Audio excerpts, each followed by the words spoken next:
Welcome, everyone. It's good to see you here on a Sabbath afternoon. I'm Carmen Lau, Chair of Adventist Forum, and from Mountain Brook, Alabama, I welcome you to Spectrum's Book Club. Today, we discuss Dr. Jack Hoehn's book, Adventist Tomorrow, Fresh Ideas While Waiting for Jesus. And I think just by the very title of this book, it seems almost subversive, a critique of the Adventist ethos. We, from the beginning, have felt like we're living on the edge of the second coming. So why think about Adventist tomorrow? So I look forward to our discussion today with Dr. Hoehn, and I'm honored that he's with us. He grew up with medical missionary parents, and later he and his wife, Deanne, served for 13 years in Lesotho and Zambia. He's a graduate of Pacific Union College and Loma Linda. Welcome, Dr. Hoehn. Thank you. So nice to be here. So glad to discuss things of interest to Adventists and especially the Spectrum family, which is a very thoughtful branch of our family. And then really needing no introduction, I welcome Bonnie Dwyer, longtime editor of Spectrum. Hi, Bonnie. Hi, Carmen. Hi, everyone. Really good to see you. This is just after church for me here in Sacramento. So this is the Sabbath discussion at the Sabbath table, and I'm looking forward to it. And Alexander Carpenter, current editor of Spectrum magazine and executive director of Adventist Forum. Good to see you, Alex. It's great to be with all of you, and thanks for joining us for what I think will be a provocative conversation. So everyone, you probably know, but make sure your microphone is muted, and you may choose to raise your hand to ask a question at about 1/2 the hour when we open the discussion to everyone with us on Zoom. Now, Adventist Tomorrow is a work with an expansive scope and covers hotly contested topics in our denomination. So those of you who have your cameras on, how many of you have read this book? This is okay. All right, yeah. Dr. Hoehn is not afraid to talk about anything and challenge our beliefs. So I like that. I feel the same way. He talks about in this book, the sanctuary, Ellen White. There's 3 chapters on her. There are chapters on creation and how we handle DNA. That gets 6 chapters in the book. He talks about gender equality, pacifism, leaving the 19th century, and more. And so the reader does get the sense that Dr. Hoehn cherishes the Adventist heritage while promoting candor and the notion that an admission of error will be necessary for growth. In the book, we see the author's curiosity and his urge to synthesize doctrine into present truth. So I wanted to start off this discussion with some questions to you, Dr. Hoehn, to help us understand how you came to write this book. Now, I do notice that you are an avid reader. I see your bookshelf behind you, which you say is packed with books. And I noticed you reference several authors that I also hold in high regard: Greg Boyd, Rick Rice, Zigby Tonstead, Alden Thompson. And you also give a specific shout out to a few of Ellen White's books, Ministry of Healing, Steps to Christ, and Desire of Ages. And so I wanted you to, if you would, just start us off by talking about, how you decide what to read, and tell us, have you written other books, and kind of what was the process to write a book like this that covers so many topics? I think of myself as the ideal perfect Adventist because there's pretty much not much about me that's not formed by this church, and my membership starting at age 12 or 13 when I was baptized in the White Memorial Church. And I have read every Ellen White book, and I thought they were great. I have gone to school and been taught that Adventists had the truth. My family worship at home was reading the Great Controversy chapter by chapter. And I went to Loma Linda. So I'm pretty much the perfect Adventist. I was greatly influenced by Africa as a small child, a brief exposure before my father got seriously ill with polio. And this mission service as a child was cut very short, but I was infected with Africa, especially with some books that Alexander and I share, Jungle Doctor. And I grew up listening to the Jungle Doctor stories, which are basically Christian fiction based upon some experiences of Paul White, but about the application of Christianity to Africa and to its needs. And those books made me want to grow up to be a missionary. And so I actually focused my college and my medical school and my residency on the fact that I really wanted to be a mission doctor in Africa. And, you know, this wonderful church made that possible. There's a Make-A-Wish Foundation.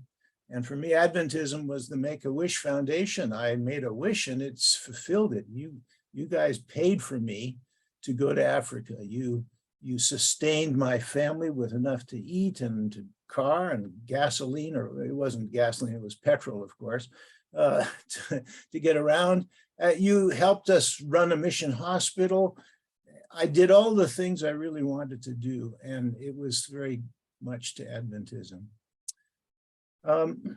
What I learned in living and reading is that Adventism was an introduction to truth, but it was not a limit to truth. There was a wider world, and that began with friends who introduced me to books. Have you ever read anything by C.S. Lewis as a teenager? No? Well, try this. And of course, it was Screwtape Letters. And that was the introduction to C.S. Lewis, who, by the way, his name is Jack Lewis to his friends. So I identified with him. And then, you know, that led to a lot of other good things. And so basically, my reading, and again, it was not focused on trash fiction. It was focused pretty much on religious topics that went along with my Ellen White and went along with my Adventist upbringing, but they expanded it. They didn't destroy it, they opened it. And so that's probably where I've been. Finally, with writing, I was named after my grandfather, whose name was John Angus Fisher, but my dad liked the initials JB. And so he and mom called me Byron. And so I've always had a slight conceit that I'm by name related to a famous author or a poet. And so I've tried to do that. In fact, at PUC, I wrote a column for the newspaper that was entitled Byron. I wrote under that pen name. I have not written other books. I have written magazine articles. I'm old enough to have written for the Youth Instructor and for Insight magazine. And I have been asked before the present administration to write for Adventist Review. That hasn't happened recently. Then my next outlet for my magazine writing became Adventist Today. And they have kindly opened their columns and their online presence to a lot of articles from me, maybe between 12 and 20 a year since 1912. It was those articles which I was suggested should be put together and organized a little better, and that made the book. So in the truth, the book is based upon things that I had written for the magazine, and the magazine was based upon my Adventist life. Thank you. So you have like an open view of Adventism. It's the beginning. It's the door to lifelong learning. Sounds like that's how it's gone for you. You know, Ellen White was pretty clear. She said, all truth is progressive, and she was right. And so I have always been comfortable with that truth was progressive, and I have found it to be true. I found that when you learn something, it doesn't put a fence upon what you can learn next. It opens a door, to something. And so I have found my Adventism to be the same. The Old Testament opens the door to things that were not well understood until the New Testament. The New Testament opens the door to things that were better understood, frankly, after Ellen White. Ellen White opened the door to things which the 19th century could not and did not understand, but we can now. But, you know, each place is a door, a step. It's the Pilgrim's Progress, where you start at the Slough of Despond and then you keep climbing up until finally you get, hopefully, to the Celestial City.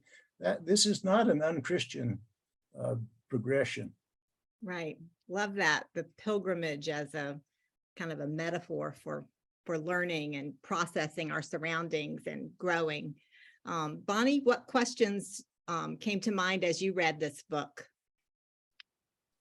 Well, I really appreciated Jack taking on several different Adventist basic doctrines and looking at ways to refresh them and think about them in new ways. And the one that really surprised me, early in the book, he's talking about the Sabbath, and he does a beautiful chapter on the Sabbath. And that's followed up with, well, but is Friday night holy? And so then he goes into a discussion of Friday night. And it just really took me by surprise. And I was wondering, Jack, what prompted you to delve into that particular aspect of Sabbath keeping? You know, I've never had a problem with Sabbath keeping from sundown to sundown. I was raised that way, and my shoes were polished. Usually we tried to have our baths before sundown, and, you know, this was fine.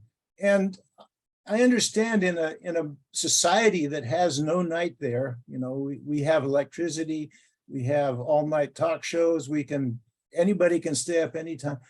We do need a 24-hour Sabbath. I have nothing against it. But what was fascinating to me was I took a course at Walla Walla University auditing this on Genesis. And one of the books was this one.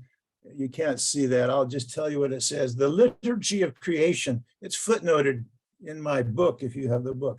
Michael Lefebvre is talking about the Old Testament calendar. And that has to do, of course, with the festivals. It has to do with the new moons. It has to do with Sabbath. And in there, he said something that I didn't know. He said, the habit of starting Sabbath at sundown, which the Jews, every Jew I've known that's the Orthodox does this was not Old Testament. This was intertestament Judaism. That in the Old Testament, remember the Sabbath day, in every instance in the Old Testament, is sunrise starts a day. The idea that a day would start at sunset, and then we go back and say, oh yeah, that's kind of in Genesis, and Nehemiah did something like that. And of course, the text that Seventh-day Adventists used was the one that says, from even to even shall you keep your Sabbath fast for the Day of Atonement. So, but those applications were not known to anybody who wrote the Old Testament. They were known to the Intertestament. So they're not Torah or the Pentateuch. They're Talmud. They're the rabbinical interpretations. And it became, by the time of Jesus, it became their orthodoxy, but it wasn't original. So all I did with my book is to say, okay, in Adventism, it's interesting that we decided when to start the Sabbath 6 years after we organized. And it was done by a vote. And Ellen White was against it initially. She and Joseph Bates felt we should just do it from 6 to 6. That would be 6 p.m. to, and because of the North Pole and because of short days and because of the date line, I mean, just be practical. And others said, no, it starts with sunrise. That's when a day starts in the Sabbath. It's daylight. So remember, the Sabbath day would be with sunrise and ends with sunset. Well, but no, at Jesus' time, they were worried about Friday night because they had to hurry before dark. And so in Jesus' time, they kept it from sun. So Jesus would have known, wouldn't he? So, all these arguments come up there. All I'm saying is we voted and we agreed to go from sunset to sunset. And then we made sunset calendars, which are different in Southern California than in Walla Walla, which are different than in Nome, Alaska. They have to have each conference, and each part of the conference has to have their own. It's arbitrary. And it's okay. It's a choice, but it should not be enforced. And then I thought of all the suffering that I've known to happen to Adventists who had to keep sundown as the start of the Sabbath when it's not biblical, when it's traditional. So that's why I wrote that article. Please Very forgive good. Thank you. The other one that I found really intriguing was your discussion of Jesus and how we have to have a transfiguration of our view of Jesus. And I was curious, is that something for you that grew out of being at the One Project? When was your vision of Jesus transfigured?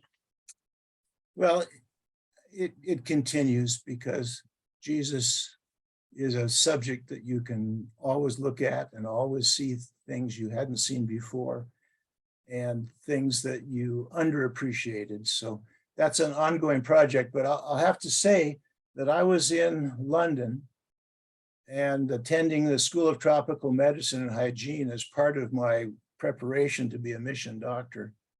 And at the Wimbledon church, a man whose name I don't know came and preached on the Transfiguration, and it transfigured me when he presented pretty much what I presented in this chapter, that how dramatic this was and how much the disciples had to change their view of who Jesus was on that mountain as he revealed himself to be greater than Moses and greater than Elijah, and in fact, the Son of God in a way they hadn't appreciated, that this was transfiguring for them, and it was for me.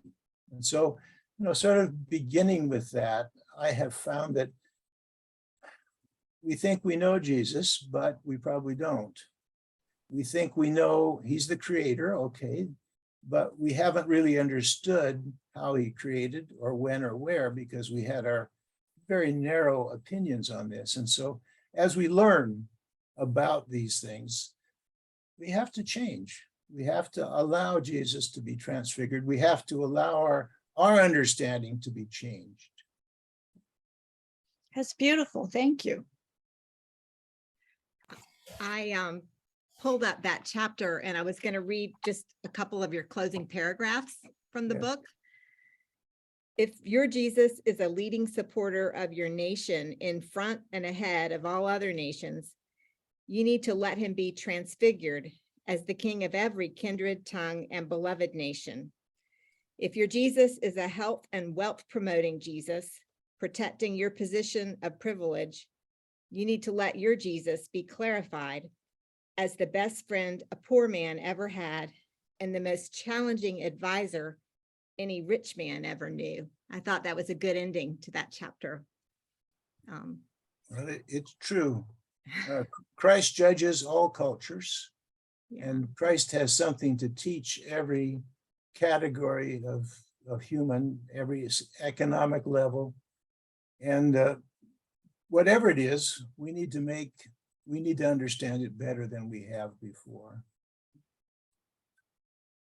Alex, what are you thinking this afternoon? I am wanting to go down, as I at this hour on a Sabbath afternoon, nostalgia and memory mixed together, and I want to escape to Friday nights growing up for me, in which my dad would throw some logs on the fire, lay down on the floor with a Jungle Doctor book, and read those aloud to us. It was one of our favorite memories. I'm one of 4 boys, and I'd hold one up, but there was a slight family fight over who got my dad's books, and my brother, who has the child closest to reading age, won that. But the last time we were there for a family birthday party, we made my dad get down on the floor and read aloud from the Jungle Doctor books to us again, which was really fun.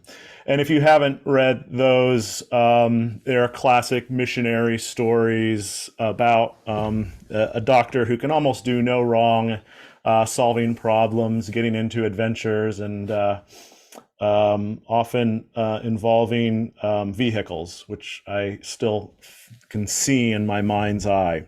The reason I bring it up is not only for my own nostalgia needs, but because the idea of the physician scholar is interesting to me. And I'll tell you one quick anecdote, and then I'll ask my question. When I was in college, I would meet up with a friend. I was at Andrews, he was at Southern. We'd meet in the middle in Ohio, in Dayton, and spend time with his family. And I got asked, a relative, physician there in the Kettering area had passed away. And so my buddy asked me if I would come help his uncle go through his father's books.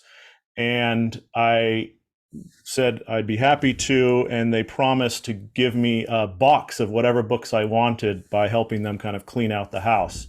And so that's how I got Ron Number's Prophetess of Health. I stuck it in the box, took it back to the house, and read the entire book that night. It was a fantastic read. But I got into a conversation with some folks in the family about the legacy of this person who I didn't know, and his shelves were full of Adventist thinkers, Jack Provencha, Rick Rice, the list goes on. And he was someone who really cared not just about the body, but the life of the mind as well. And I'd like your reflections on the influence of Jungle Doctor, which, you know, understands the importance of narrative and story, myth, but also reality that can inspire us to be better. And also the way that our Adventist authors, many of whom you cite in your book, also give us, well, tackle myths, help us think big ideas, and ultimately are trying to better not just the individual and heal the self, but also heal the community. I don't think that Sabbath school kindergarten is the right place to go into detail of how Queen Esther got chosen to be queen. It is quite appropriate to not tell the truth, the whole truth, and nothing but the truth to an audience that is not ready for it. Gary Wills is a Roman Catholic author that's written wonderful books such as Papal Sin, which actually helped me write this book in some sense. But also he describes the fact that God has an economy of truth. There is a budget for truth, and God pays out of the budget appropriate amounts for the time and the place. And this has to do with the fact that the Old Testament warrior God was pretty much supported by the Old Testament. Jesus changed that. The New Testament appropriateness of women participating in worship may have been appropriate for Corinth, but it's not appropriate for Loma Linda or for Andrews University. That there is a budgeting of truth, an economy of truth. And so I think that these stories, which you're going back now to say how important are stories, I think they're very important. And the Jungle Doctor stories were not true, but they were true. I mean, they didn't happen exactly the way and at the time. Paul White, who wrote those books, was in Tanzania for less than 2 years. His wife came down with schizophrenia, probably from taking one of the antimalarials that did cause schizophrenia to some people. And he went home, and then he wrote about 20 or 30 years of mission experience based upon those times, and of course, other people's stories. they're all true stories, that they all could have happened. They all sort of happened someplace, but just not that time, that place, that way. And they taught certain truths which have endured. The fact that it was colonial, the fact that it was, at a certain time and a place in the history of Tanzania that would not be appropriate now. And so those stories formed my young life at the right time and made me want to be generous and giving and mission-minded and interested in helping people who didn't have what I had. All those things were true, even though it was based on 21 volumes of fiction. Jungle Doctor fights the witch doctor, Jungle Doctor and the lion, Jungle Doctor and the leopard, Jungle Doctor and the snake. I mean, it was all these stories, but in them, that which wasn't true was true. And so I can go now to the Bible. There was a time I couldn't have done this. I thought, well, it had to be true because it's in the Bible. Well, it is. Angels don't have feathers. I mean, the Bible says they have wings, and I thought they must have feathers, and every picture I've seen has feathers on them, but it's not true that angels have wings. I doubt they have them. If they do, maybe they're jet wings. They're certainly not the kind of bird wing. But through that falsity, we are told that there are mighty beings that can go fast and can move around and have an influence that we can't see. So that falsity of angels with wings tells us a truth. It's not in the detail, it's in the fact that there are unseen, powerful influences besides humans that exist in this universe. Is that enough? I mean, yeah, I appreciate you kind of drawing attention to the power of myth and the way that can get us into deeper truths about humanity. One really quick, just kind of practical follow-up. Do you, in your book, you talk about the importance of organization. You really come out strong for, even though you're not you don't pull punches in your critique of various parts of Adventism, but you advocate for organization. And I'd love for you to kind of reiterate that for folks who haven't read the book. I think it's one of the strongest pro-institution arguments I've read recently. There is very little that I could do to benefit the world. I'm educated, I'm capable, I earned a good living as a physician, but everything I can do is limited. I could not build a hospital by myself. I could not build a university by myself. I could not personally, without support of a team, of an organization, have spent 13 years and saved 800 women and their babies from death by cesarean sections. I can't do that by myself. It took a wife, and it took nurses, and it took other doctors, and it took a paycheck every month, modest though it was, but completely adequate. It took pennies and dollars and dimes from Canada and from California and from Mexico to go into a pot and to be administered. You can't do good by yourself in solo spirituality. And so the idea that, well, just me and God, we can get along, we spiritual, doesn't meet the needs of the world or the desire of Christ for good things to be done. When we pray, we say, thy kingdom come and thy will be done on earth as it is in heaven. That cannot be done without some form of organization.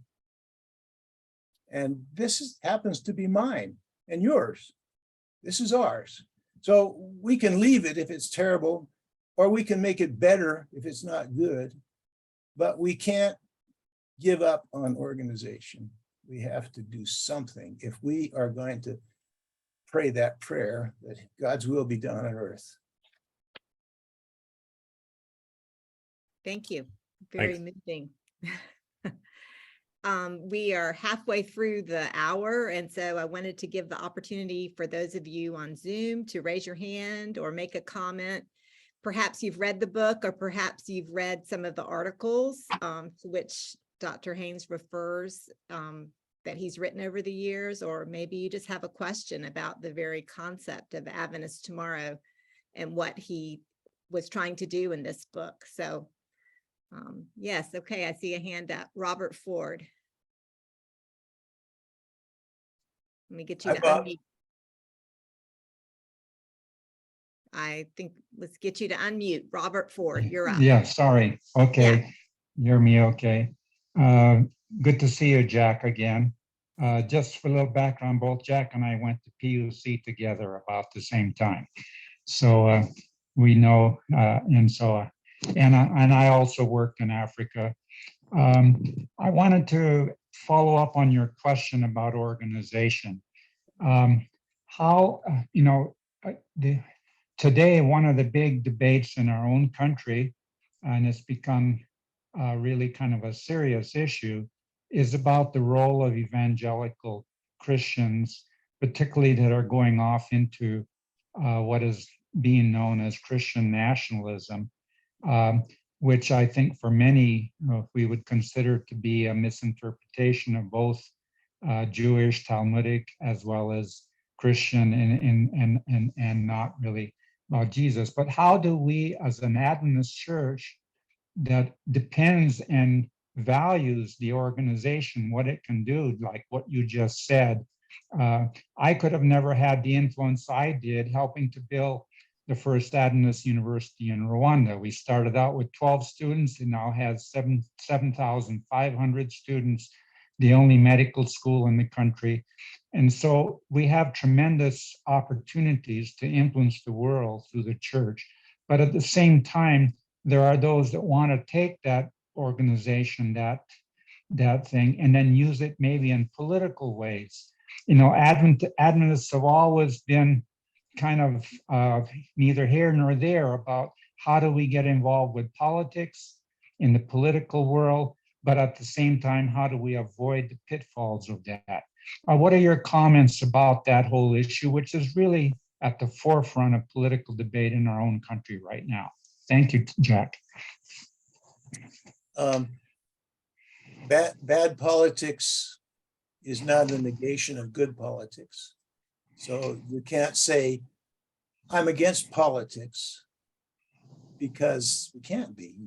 You can be against bad politics, but you must be for good politics, because I've got a chapter in the book and it says everything's political, because it is. And I discuss, and I was raised, well, Adventists aren't political. Well, have you ever been to a general conference nominating committee? If you Absolutely. So, that's a lie. We are political. We have to be. Policy is discussion of how a city will be run. And we have cities. We live in communities, and we have to do that. So you, Bob, at Rwanda, and the fact there's a university there now when there was nothing before, that there are thousands of young people who are being educated and enabled to go out and do something to make their country and other countries better. I mean, that's why there have to be churches. But, obviously, Putin can put a diesel engine in a tank, and Putin can put a diesel engine in a tractor. So it's just where are you putting your engines? Not that we're against engines.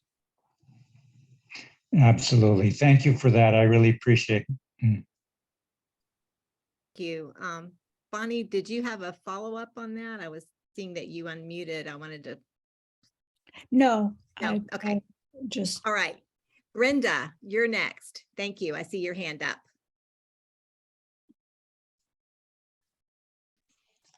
Thank you very much.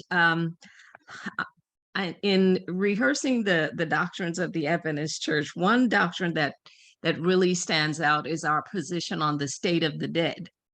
And I was really fascinated with page 67, where you shared about the fact that, Ellen White's casket or coffin was, taken up for 40 days out of the ground and then buried again. And, I was just wondering, what was the doctrine at that time?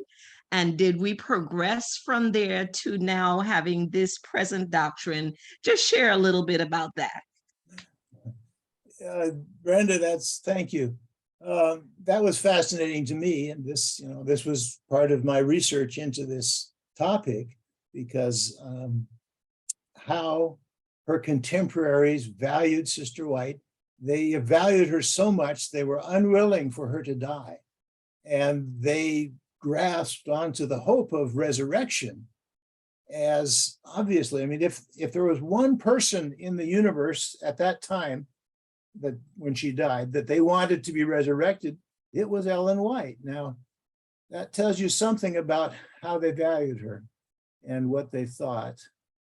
And, the fact that she was a significant spiritual leader, and certainly not somebody who was feared and somebody, oh, wow, I'm glad she's dead because now she's not going to criticize me anymore. I mean, that wasn't their attitude, even though all of them had been in some way chastised by her.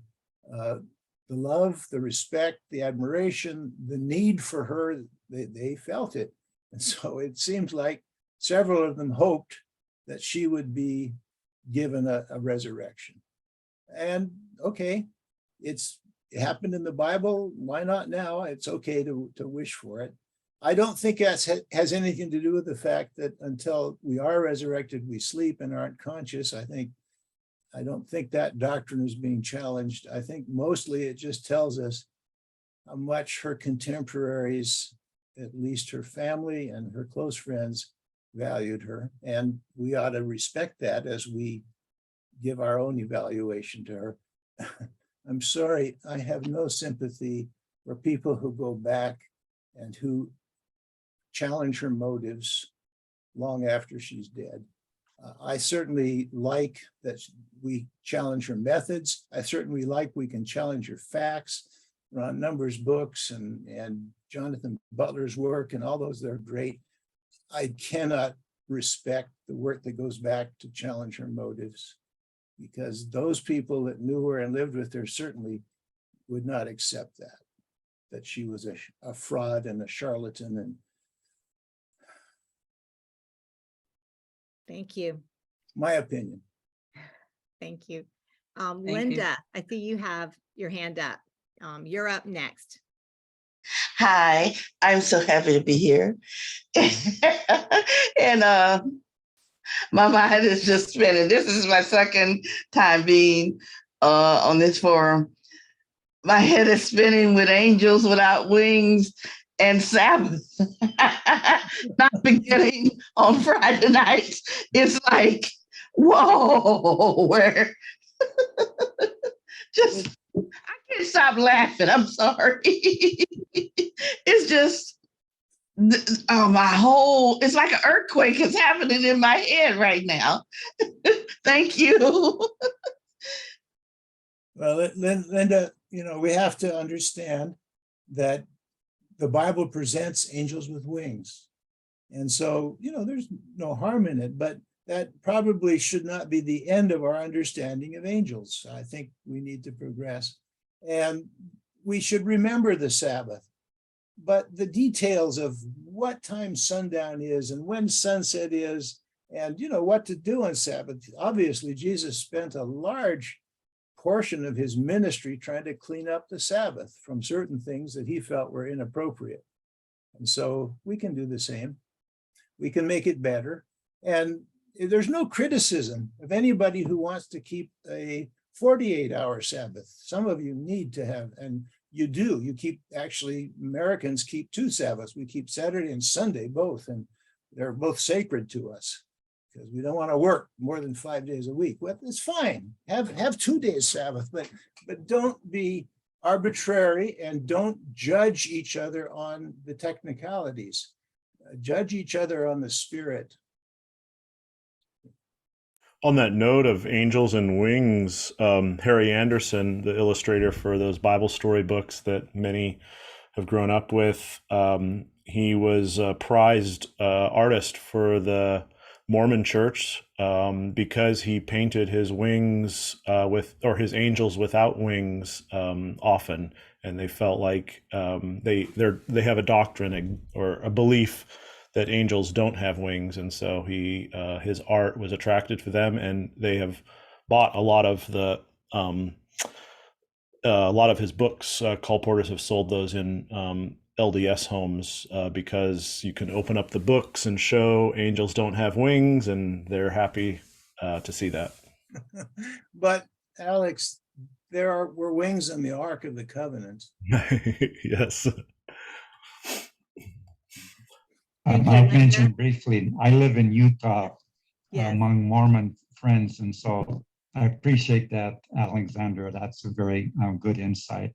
As an Adventist, I taught for 5 years at BYU. That was an interesting experience, getting to understand and broaden our perspective on the world. Thank you. Mhm. Great, thanks. We've got a question in the comments. Terry says, I would like to know how Dr. Hoehn might suggest that an organization can be anything but a constraint on progressive theology, which needs to leave some errors or constraints we have placed on salvation. Well, I guess my proposition that we can change, and that I can write a book about it and you can read it and think on it, is to be tested. It's very possible we will end up like the Hasidic Jews, who worship a 17th century clothing style and have become sort of irrelevant to the modern world, except as curiosities. If Adventism decides to return or to stay in the 19th century with all of our understanding, that's what we will become. We will become a curiosity, but not a contributor to the salvation of the world or the fulfillment of Jesus' desire that his Father's will be done on earth as it is in heaven. So that's a choice to make. Now, we have changed. I mean, as I've documented in the book, we started saying Jesus was coming on this day and he didn't. So, okay, wrong, let's try something again. Then we tried something else. Well, he was going to come a little later. Well, he didn't. And we tried again. And then the door was shut. Well, it's open pretty wide. Adventists are pretty wide in the world now. I've seen quite a few outside of North America. Wonderful people all over the world. So what I'm saying is we have a history of progress and advancement and change. We just need to continue to follow that. If those who are trying to preserve the past and to pretend that we've never made any mistakes are allowed to control the church by their attempts, then it's sort of like American politics. We'll see. We've got a few weeks to decide of what kind of America we're going to have. The church has periodic times to decide this. And I'd just like to remind everybody that's a Seventh-day Adventist, there is no legislative legal power in the General Conference. All power in the Adventist Church is at the congregation meeting at a conference level. Every conference in the Seventh-day Adventist Church has the power to ordain women, to welcome homosexuals, to preach a kind of evangelism which is not fear-based. It's really in the congregation's hands and in the conference's hands. And the idea that, well, we can't do this because the unions don't let us, or because the division said this, or because that's the pyramid's upside down. The truth is, it lies at the church, expressed in the conference meeting of churches. That's where the power lies. And So we can change if we're willing to. Thank you. That sounds encouraging. I see a comment here from Brenda asking you, Dr. Hoehn, to share with us your thoughts about the age of the earth. I don't think anybody has any question on the age of the earth, that it's very old. I think the question that Adventists fight is the age of life. So I think we all agree that the Genesis story of creation, or the retelling of creation, or the presentation of creation in that beautiful weak form for the purpose of making a Sabbath, which is why it's told that way, that has a pre-existing earth. So I think Adventists of all stripes don't worry about the age of, but the age of life on earth, that's an issue that my friends still argue with me with, because of this feeling that, well, it's so important, and that if the Garden of Eden wasn't the way we thought it was, then Jesus died needlessly, and there's no salvation, there's no hope, and it's a house of cards. So they're afraid you pull a card. Well, I've pulled that card out and nothing fell, because the foundation of truth is truth, not my interpretation of it.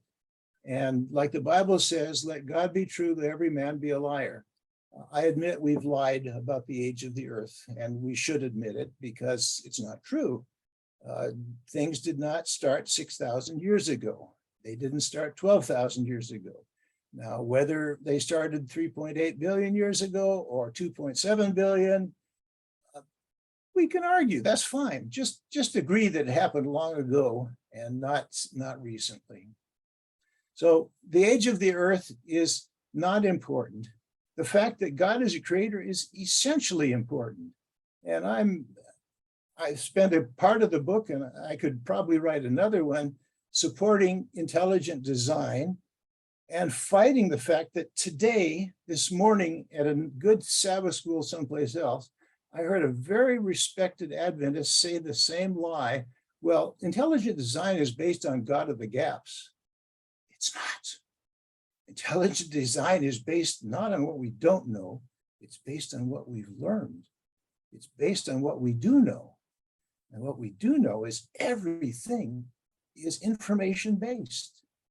Every bit of life, from the 100 millimeter worm to the human, is based on the same code that was written in advance and designed to do what life does. Now, if that doesn't tell you something about creation, I'm sorry, you don't know the facts.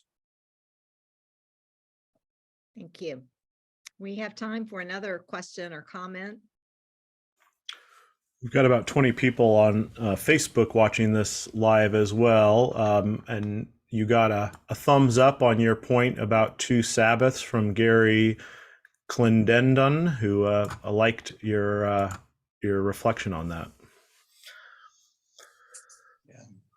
Well, we need a Sabbath. We have to have a Sabbath. And the point of the Febre's book is that, we can argue about when creation was and what the days were, but we shouldn't argue with the fact that it was God's intention to create a Sabbath as Jesus said, for humanity. And what Genesis does, it tells us what God did. It does not tell us when, and it does not tell us how he created, but it tells us that he organized it in a way to make a way that humans should live. And that way is 6 days of work and 1 day of Sabbath. And if we can't agree on anything else, we ought to agree on this, because nature gives us the year. We circle around the sun, okay? Nature gives us months. The moon gives us moons. The spinning of the earth gives us days. Day and night. What gives us the Sabbath? Nothing in nature gives us Sabbath. Genesis 1 gives us the Sabbath. So God created Genesis 1 through his mediaries. He told them to tell the story this way because we needed a Sabbath. And as Jesus said, the Sabbath was made for humankind, not humankind made for the Sabbath. So to me, Genesis is vitally important as the foundation of the Sabbath, but not because it happened 6,000 years ago in 24-hour days. That's irrelevant. It's how God told it, it's how he presented it, because we needed something that wasn't in nature, something not natural, arbitrary, well, maybe arbitrary, but from heaven's command.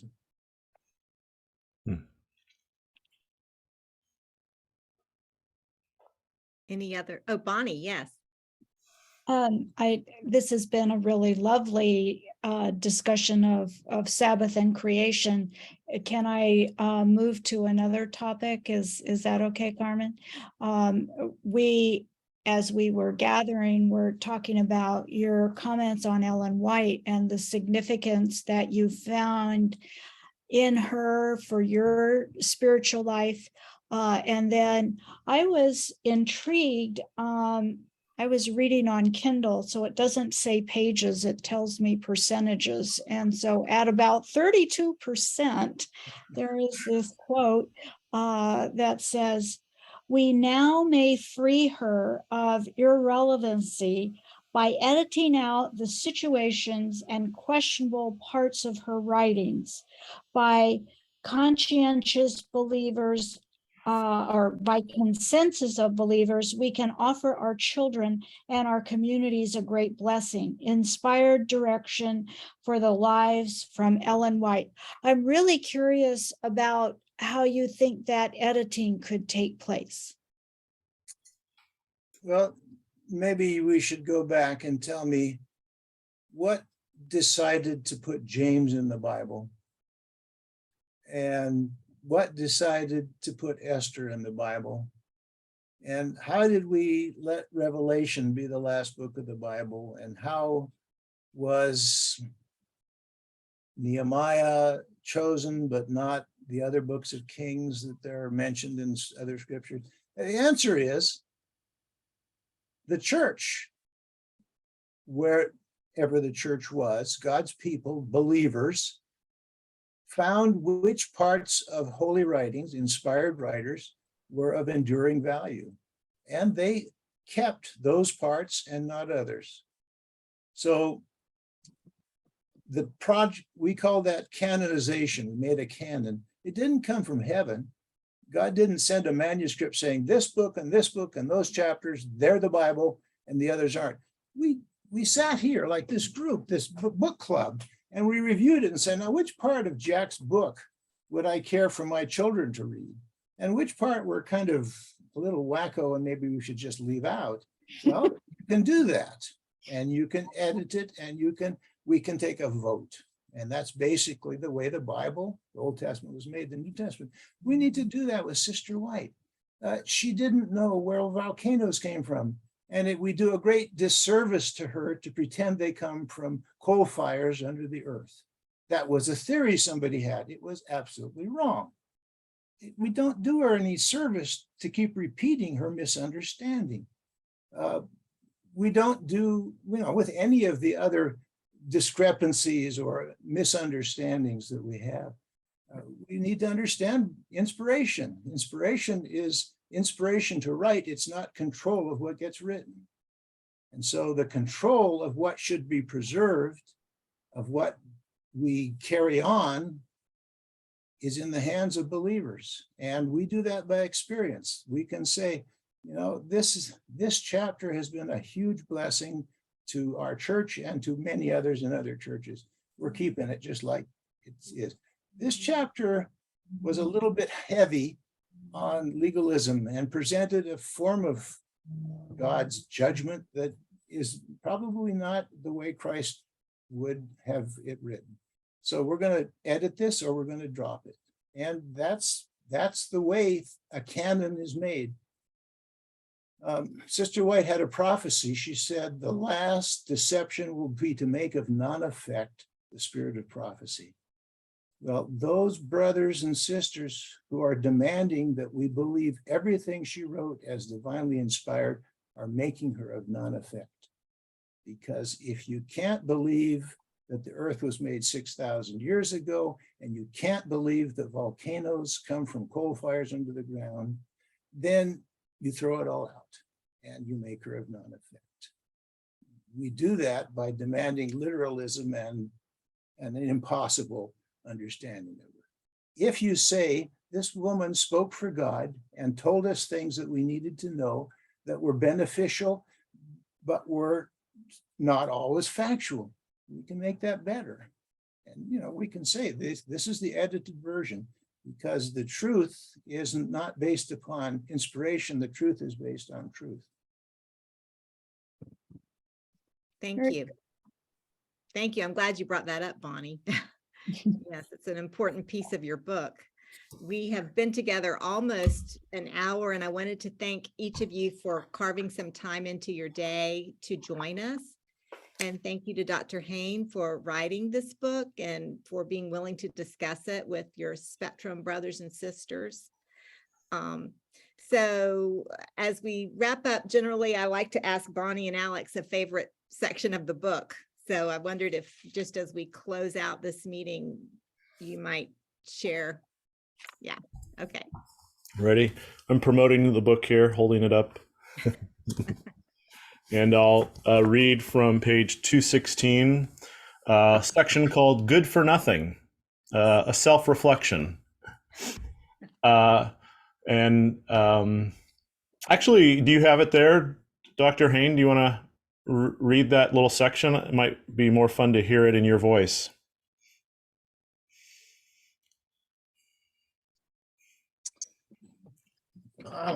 Yeah, this is the last chapter, and the title is Who Then Shall Be Saved?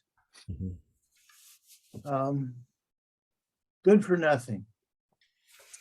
So yes, I am still trying to turn the other cheek, to go the extra mile, to love my enemies, to double tithe, to share my extra coats, to vote for generous immigration, to eat more plants, as imperfectly as I can do all of these things. But my present Adventist life and Christian morality is based neither on fear of eternal torment nor fear of annihilation. I no longer serve God to purchase blessings. My lifestyle decisions are not down payments on some future bliss. Going up to heaven is not as important to me as trying to bring some heaven down to earth. I am content to be good for nothing other than goodness itself. Thank you. Yeah, Bonnie? I have just a real brief little quote that I really like. Comes at 26% of Kindle, and it is: persuasion, not persecution, is heaven's answer to sin and rebellion. God does not destroy evil, it is evil that destroys evil. Thought those were really beautiful ideas. Thank you for your book and for your thoughtful presentation of Adventism. Thank you. Lovely. Yes. Thank you, Dr. Hoehn. It's so nice to see you and your wife and everyone else who has joined us here today. We will gather again on October 29 to discuss a book by Deneen Akers, Holy Troublemakers and Unconventional Saints. And so this is a storybook.